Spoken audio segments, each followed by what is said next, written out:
record levels of anxiety, stress, depression, suicidal thoughts. This was the common theme that I heard last night when I attended a all candidates forum for folks who are running for school board trustee. The folks that were running espoused this is what's happening over and over and over again, and that what's really lacking in the school system is support for mental health issues. And mental health was a big part of what's going on. So let's kind of unpack what could potentially be causing some of these problems. Question that I basically lobbied at each of these folks and who seemed genuinely surprised that there could be a possible connection. Okay, what do I mean? Well, I said to them, could it be this crazy obsession with gender ideology, this transgenderism that we've been promoting and pushing in schools to younger and younger kids? Could this have anything to do with it? And they all looked at me like, never really thought of that.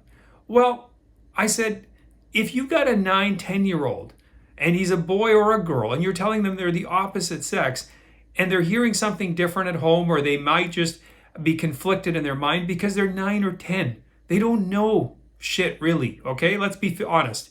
These are young people. Even folks that are 18, 20, 30. I met 40-year-olds who don't know shit.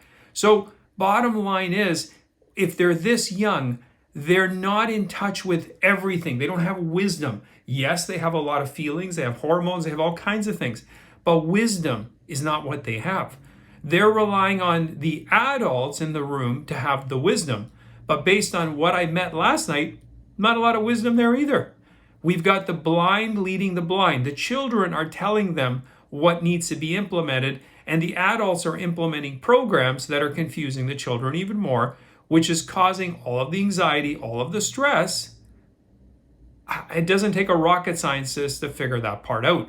Now, the other interesting point I found talking to these folks, I said, well, what about the parent's role in all of this? How does the parent weigh in? Well, they said, well, parents don't have to have the kids sit in on these programs if they're not comfortable with it. Okay, fair enough. But they're surrounded by these programs, not just in one class, it's everywhere. It's an ideology that's being taught in every single subject, basically. So how did the parents pull their children from it? And let's assume that one parent can pull their children from it. They're not exposed to it. But the children's friends, people that are in their classrooms, are all exposed to it as well. And you don't think kids talk?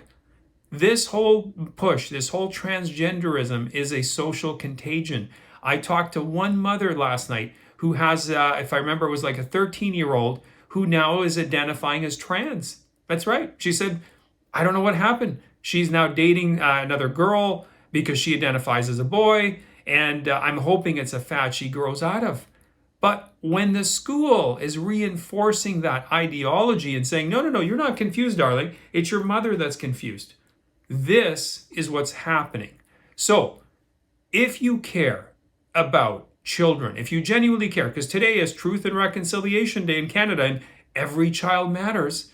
Apparently, we'll throw on the t-shirt, we'll do the run around the field, and we'll say every child matters.